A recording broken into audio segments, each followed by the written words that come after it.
Okay, hello everyone. Thank you so much for having me here. I'm Dr. Sungmok Hu. I'm assistant professor in the Food Science and Technology Department at Texas A&M University. Today my presentation topic is bioprocessing for fermented food products. Before starting this presentation, I'd like to introduce myself briefly. Over the last 15 years, I have conducted various food microbiology related research projects in industry and in academia, and I've been serving as the journal associate editors and editorial board members for the food microbiology related journals. One of the research domain that related to the food microbiology is probiotics and the bioprocessing. Over the last decades, 15 years, I've conducted research around the lactic acid bacteria like bifidobacterium and the lactobacillus for the purpose of improving the quality of our human life and to produce biofunctional metabolites or biogenic compounds and the nutraceutical products in industry and in academia. And these research domain and my effort resulted in more than 40 journal article publications and one intellectual properties. And another research domain that related to the food microbiology is food processing. Before I came to United States, I worked for CJ Group Food R&D Center as a R&D researcher, and I finished launching, developing, or renewing more than 30 kinds of different processed food and fermented food products in Asian food market. So if you go to Walmart or HEB or Asian grocery stores like H Market in Houston, you can easily find the product I launched in South Korea.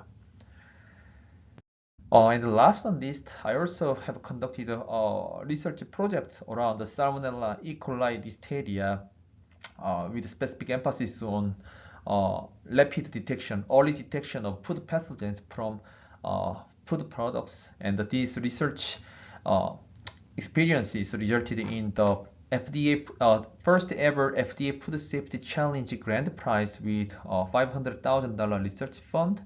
And with this research grant, I was able to pursue my postdoctoral work at Purdue University without financial issues about several years ago.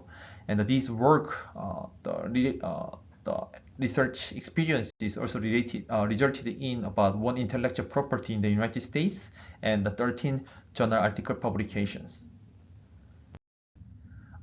In terms of teaching, before I came to Texas A&M University, I was assistant and associate professor at Middle Tennessee State University, and I was the first ever tenure track faculty member at Middle Tennessee State University, specifically in the fermentation science program. In 2017, I got a job offer from Middle Tennessee, and I have tried to develop the new STEM program, the fermentation science program, in the state of Tennessee, and I have taught multiple courses, and specifically I have developed 8 new courses around fermentation science, brewing science, probiotics, and the microbiome analysis related courses for my graduate and undergraduate students in my previous institutions. As a new faculty member at Texas A&M University, recently I have developed a new course about FSTC, 281, Introduction to the Fermentation and the Brewing Science, and I will teach courses around way to produce valued products using fermentation technology, and I'm gonna teach courses around beer, whiskey, sake, or alcoholic beverage productions, and the probiotics and the microbiome analysis. Today, my lecture topic is crystal clear. The learning goal is what process is needed to make a fermented food products in industry. As I mentioned before, I was industry R&D researcher, and as you can imagine, that during the summer vacation, the lot of undergraduate and the graduate students came to company to pursue their summer internship program. And one of the commonly asked question was, what kind of process, what process is necessary to pursue the value-added products using fermentation technology? So I gotta answer about question number 1, and the another commonly asked question was that what kind of cell culture or microbial culture conditions should be used for the certain fermented food products. As you can imagine, depending on the type of food products, your target molecules, we have to utilize different strategy of the fermentation technology.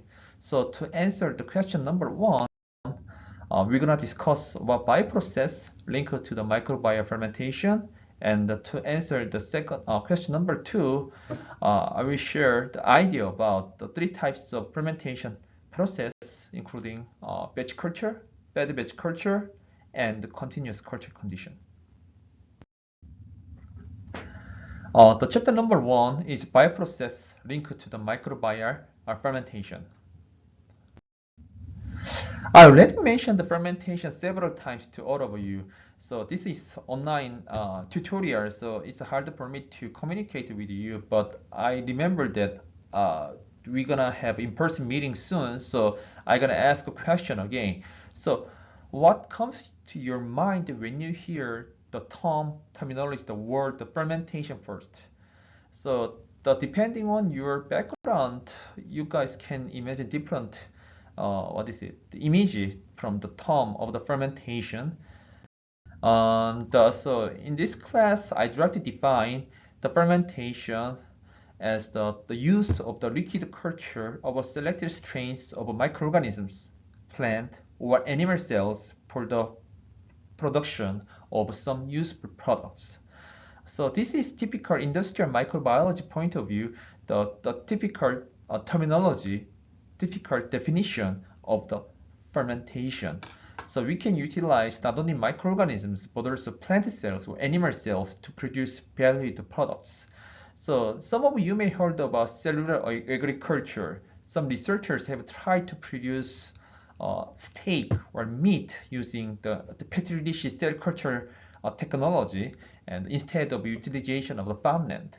People have tried to produce a variety of proteinous food products in the laboratory using cellular agriculture, cell culture condition, and also some of you may heard about the herbal medicines like ginseng, which is one of the expensive plant medicine in the world, especially in East Asia, Far East Asia, Japan, China, Korea. Far East Asian love to consume ginseng as herbal medicines, and definitely utilization of lactic acid bacteria or acetic acid bacteria or of the production for the production of yogurt or fermented milk, kefir, or some production of vinegars, or related to the fermentation.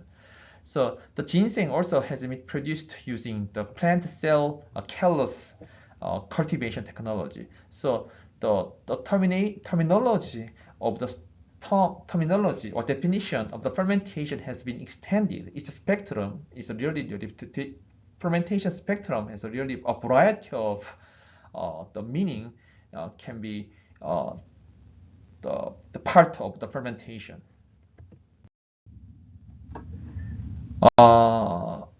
So in order to introduce the typical fermentation the procedure, I'd like to introduce something. I'd like to ask you to think about the yogurt production. You may know the yogurt. What's yogurt made from? Definitely, yogurt is produced by milk, and in order to produce yogurt, some of you may know about the lactic acid bacteria, Lactobacillus, Bifidobacterium, Streptococcus, or Lactococcus. A variety of lactic acid bacteria can be artificially inoculated inside of the milk, and as you can imagine, milk contains high amount of protein and sugars, which is called as ensols or scissors, nitrogen resource or carbon resources. So because of the existing nutrients inside of the milk, microorganisms like lactic acid bacteria can easily be proliferated inside of the milk.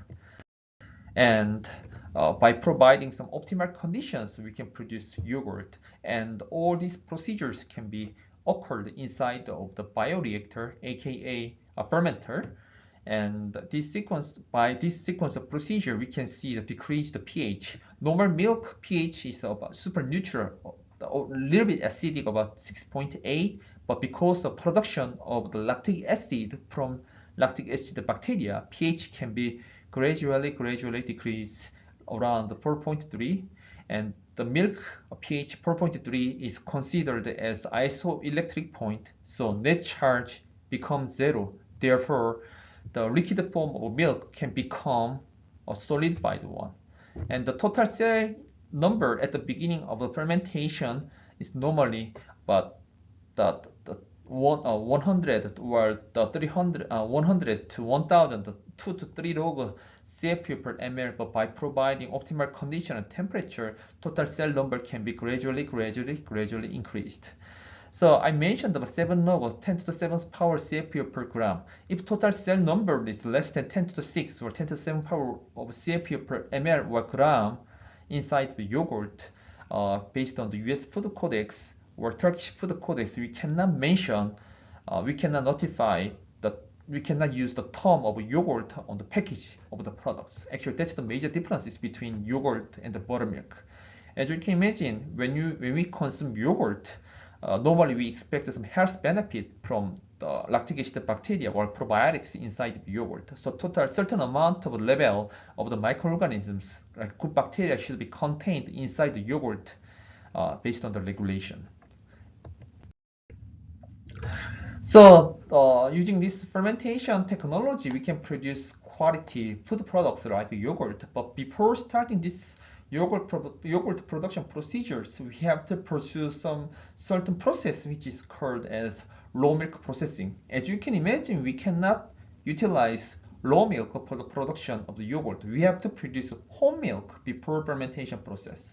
So multiple procedures should be associated for the production of raw milk, like a physicochemical treatment or the thermal processing. By doing so, we can control the level of the naturally occurring microbiota inside of the raw milk before starting fermentation process, and this is called as upstream processing. So we can say that before starting fermentation for the production of the yogurt, we have to pursue upstream processing to control the level of the microorganisms or to process your raw material before fermentation process. And right after production of the yogurt, we also need to pursue some time-consuming and the labor-intensive procedures for the purpose of improving the quality of your target products. As you can imagine, right after yogurt production procedures, normally in the industry, researchers or quality control guys or manufacturers try to add some vanilla or chocolate or the strawberries for the purpose of improving the flavor, taste, and also to modify the textures. So all those procedures occurred right after production of your target products by fermentation technology is called as the downstream processing. So downstream processing's major goal could be improving the quality of your target products.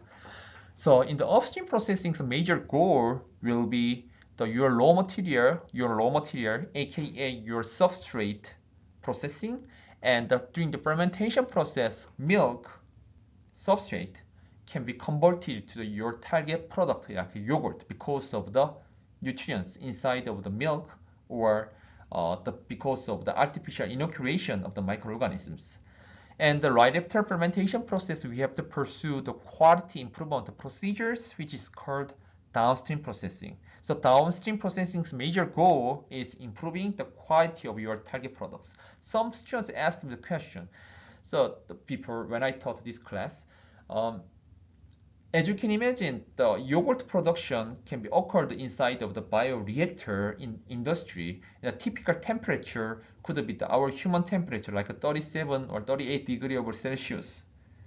However, when you go to HEB or Walmart, we can easily find our products like yogurt inside of the cooler, around 4 degrees of Celsius. So cooling down process is also considered as the quality improvement process, which is a part of the downstream processing. Okay, let's apply what we learned yogurt production case to the general flow of the fermented food product production case. You want to produce your product, more specifically fermented food products. So in order to pursue your fermented food products production, you have to add your substrate inside of the bioreactor, and sometimes you add some microorganisms for the purpose of production of your target product. So the nutrient inside of substrate can be utilized as the microbial growth factors or nutrients, and also sometimes your substrate's physicochemical characteristics can be modified by microbial activation metabolites. By this fermentation process, you can produce your product, and definitely in order to produce your target product, we have to provide the optimal conditions during the fermentation procedures. And all those procedures can be occurred inside of the bioreactor and fermenter.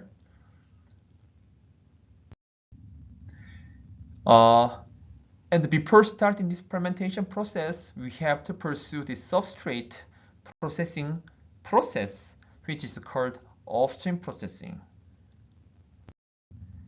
And right after fermentation process, we also need to pursue the downstream processing, which major goal is improving the quality of your target product. So we can define that upstream processing can be pursued before fermentation process to polish your substrate before fermentation, and downstream processing can be occurred right after fermentation process for the purpose of improving quality of your target products after fermentation process.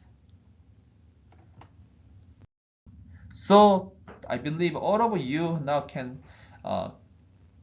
give an answer to me. The question number one, what process is necessary to make fermented food products in industry? The answer could be bioprocess, or bioprocessing consists of upstream fermentation and downstream processing.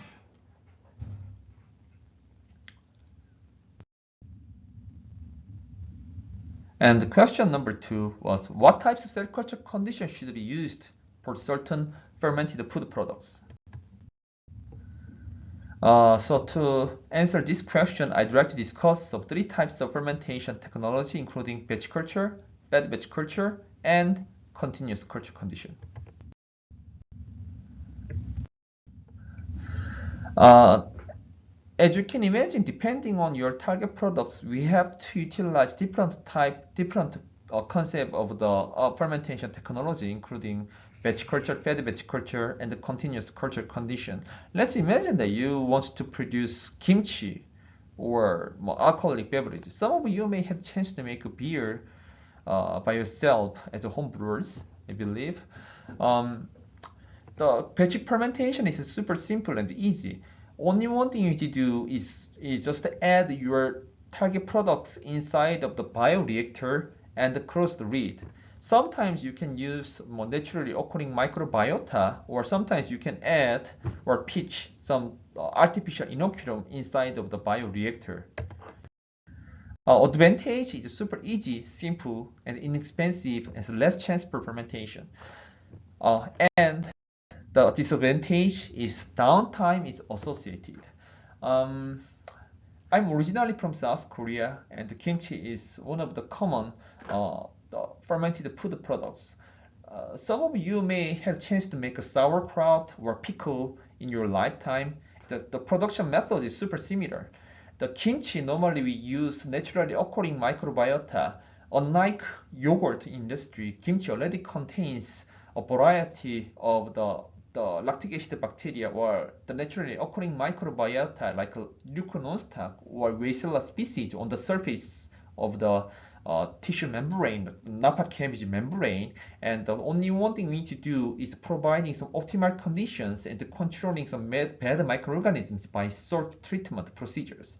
So where marinated or salt treated kimchi raw material can be transported to the bioreactor, and the only one thing the food producer need to do is just providing optimal condition. And right after putting our sample inside of the bioreactor, we normally close the lid on the top of the fermenter and then just let them ferment.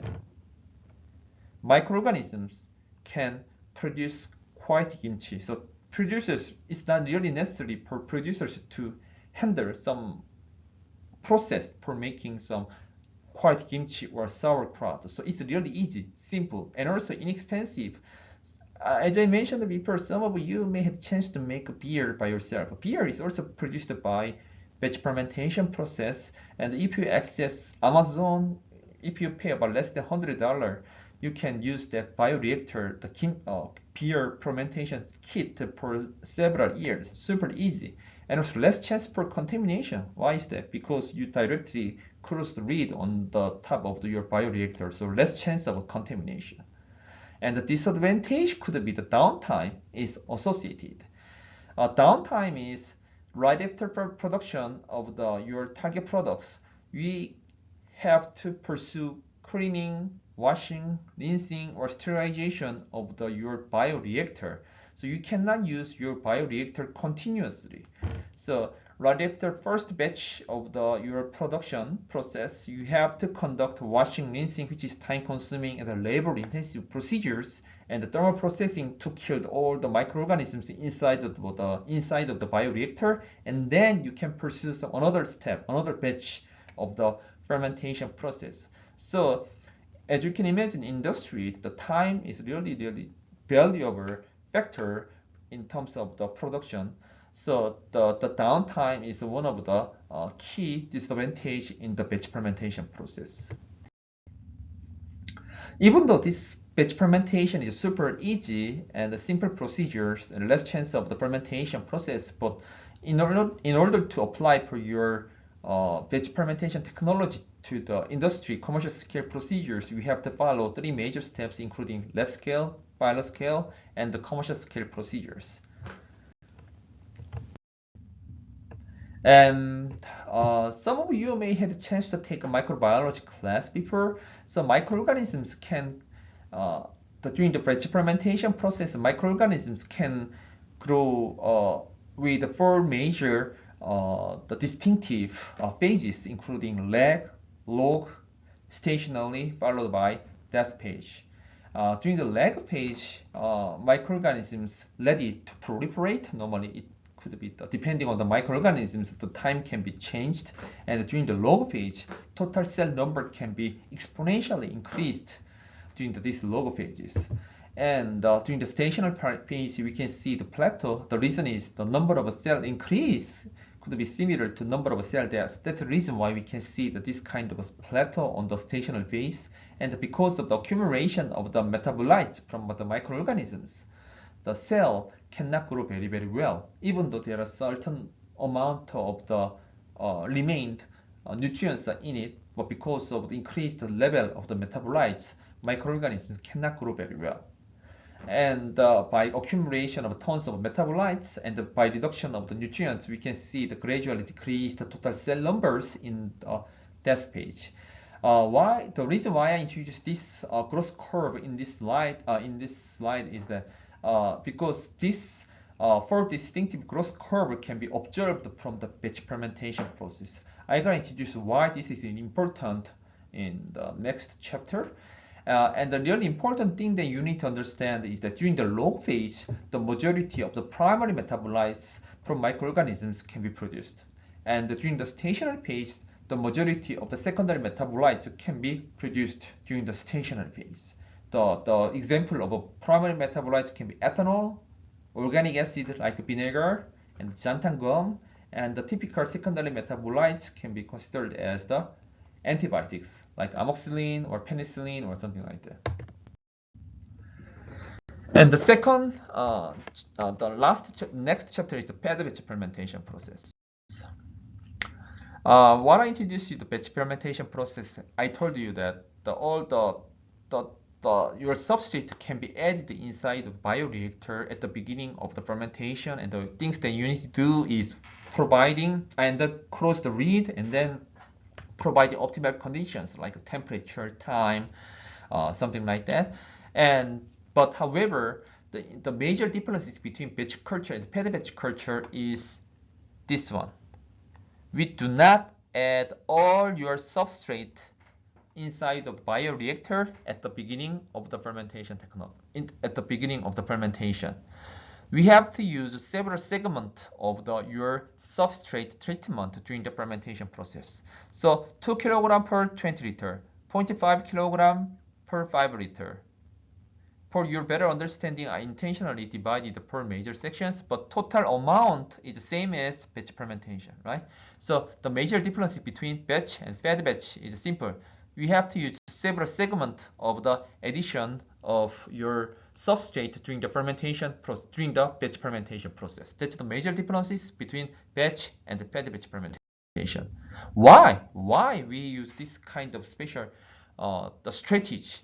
The reason is really simple. You may heard about baker's yeast or probiotic cell. Baker's yeast, some of them has been considered as the single cell protein because yeast cells, more than 40% of the constituent consists of the protein. So yeast cell is one of the good resources for the production of the proteinous food products. So in order to improve the productivity, normally people use this fed batch fermentation process. So as you can see, we add small amount of your substrate during the fermentation process, and by doing so, we can control the bioavailability of the microorganisms. This one is the research data from Dr. Guo. This is no fed batch culture means typical batch fermentation process. Total concentration of your substrate inside of your bioreactor is the same. However, as you can see, by utilization of the fed batch fermentation technology, you can see the almost double, 2 or 3 times higher, almost about 4 times higher, the recovery percentage you can find by from the yeast cell fermentation process, right? So even though you added the same amount of the nutrients inside the bioreactors, recovery percentage of your target products can be significantly increased. That's the reason why we use this batch fermentation process, fed batch fermentation process. And this fed batch fermentation process is also really commonly used in the probiotics domain. Specifically, at the beginning of this lecture, I mentioned that the total cell number should be more than 10 to 6 or 10 to 7 CFU per ml of your target microorganism, like probiotic cells, should be contained inside the yogurt, right? So if total cell number is less than 10 to the 6 or 10 to 7, you cannot mention the yogurt on the package of your food product. It's same Turkish food codex, Korean food codex, American food codex, Canadian and European food codex. Always you have to add a certain amount of the microorganisms should be contained inside of the yogurt right after fermentation process, and then we can use yogurt as the product. So you can imagine that while you consume yogurt, 1 teaspoon amount of yogurt can contain more than 10 to 6 or 10 to 7 CFU per ml of your target microorganisms, like lactic acid bacteria, like probiotics. However, think about that. 20 billion highly concentrated microorganisms like lactic acid bacteria, probiotics, which is good for our gastrointestinal tract, it contains inside of the small encapsulated functional food. More than 20K, more than 2,000 cells are highly packed inside of the small encapsulated pills. So the 10 to 7 CFU, 7 log CFU per ml or gram of cells are contained inside of the yogurt. This one should be 10 to 7 CFU per gram or 7 log CFU per gram. I'm sorry about this one. This one is my typo. So the key message is that in order to produce this kind of the nutraceutical products, we have to pursue something special, fermentation. We have to utilize something special type of technology like a fed batch fermentation process. And by utilization of fed batch fermentation process, we can achieve cost reduction and increase the productivity of your target cell. I gotta skip this part. So, and also in the real industry, for example, I'm sorry about that. I forgot the some part here. Uh, uh, this The advantage of this pad batch fermentation is increased concentrated cell biomass production, and also we can control amount of the primary and the secondary metabolites production. As I mentioned before, the reason why we use this feeding strategy is simple because we can control bioavailability. More specifically, we can control the lag phase or low phase, stationary phase. We can elongate or we can reduce the phase durations. More specifically, as I mentioned before, the typical primary metabolite is, what is it? A cell biomass protein or something like that. So by elongation of the low phase, you can produce high amount of protein or like primary metabolites. And by elongation of the stationary phase, typically we can produce a variety of secondary metabolites. One of the typical secondary metabolites example is uh, penicillin actually. So in real industry, in real antibiotics production industry, people normally use this pad batch fermentation process for the purpose of improving the productivity of penicillin.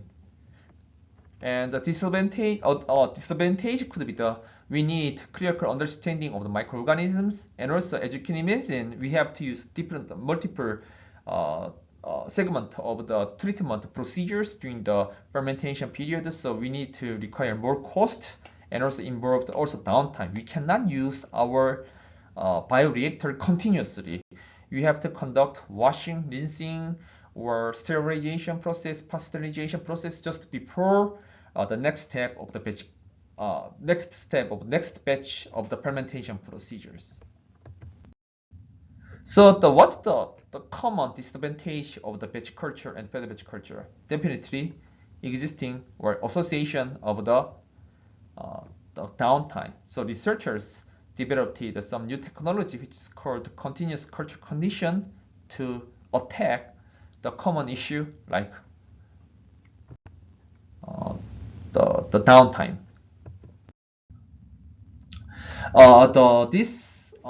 The continuous culture condition, really important thing that you need to understand is the P1 and P2, pump 1 and pump 2. And this one is substrate tank, and the bottom one is a product tank. So your goal should be the production of your target product using your substrate, right? So during the continuous culture condition, really important thing that we need to understand is amount of the substrate added should be the same as the amount of the product removed during the fermentation process. By doing so, we can maintain the quality of your media inside the fermenter. What I introduced you the batch fermentation process with what was that? The microbial growth phase in the death phase or in the stationary phase because of the accumulation of the cell metabolites, products from microorganisms, products from the cell, their microorganisms growth activity can be decreased because of the metabolites. Think about it. Lactic acid bacteria can produce lactic acid. It's acid. pH can be decreased because of the acid produced from lactic acid, and such acid can kill microorganisms. Therefore, by removal of your target product using P2, like lactic acid, and by addition of the fresh substrate continuously inside of the bioreactor with pump 1, we can imagine that the quality of your the bioreactor's media can be well maintained. Therefore, theoretically, we can maintain microbial growth activity for a long time. So major goal could be to maintain the low phase. So exponentially, microorganisms can be grow continuously without compromising their bioavailability. So as I mentioned before, the major goal should be the maintaining the elongation of the log phase using this continuous cell culture condition, and this one is typically used to produce high amount of the microbial cell biomass. as I mentioned before, as you can see, during the log phase, total cell number can be exponentially increased during the short period of time. Therefore, we can see the increase the cell biomass, and also, as I introduced you before, during the log phase, we can produce a variety of the primary metabolites, including ethanol, organic acid, or xanthan gum, etc.